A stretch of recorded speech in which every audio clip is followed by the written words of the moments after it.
Elias Romano wasn't just a billionaire. He was the heir to one of the most feared families in New York. A family with money, power, and enemies.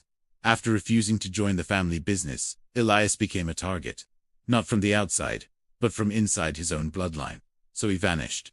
No private jets, no suits, no guards, just a backpack and clothes that made him unrecognizable. For weeks, he lived on the streets under a fake name. Not because he was broke, but because it was the only place his family would never look. One night, outside a small diner in Brooklyn, he nearly collapsed from exhaustion. A waitress named Lena rushed to him, thinking he was just another homeless man in need of help. She brought him inside, gave him soup, a dry towel, and a seat away from the cold. She didn't ask for money.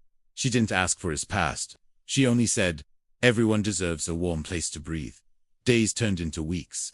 Elias helped her clean tables, unload boxes, fix a broken fridge, anything to stay close. For the first time in years, he felt human, not a name on a newspaper. But danger has a way of finding its owner.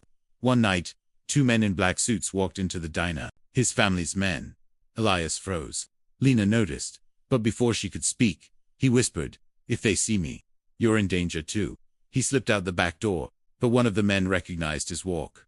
A chase began through the freezing streets. Cornered in an alley, Elias finally stopped running. He told them he'd return, but only if they left the diner alone. Leave Lena out of it. They agreed.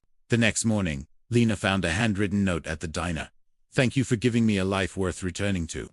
If you ever hear the name Elias Romano, don't be afraid. That was the real me." And beside the letter, a key to a safe deposit box with enough money to save the diner forever. Months passed.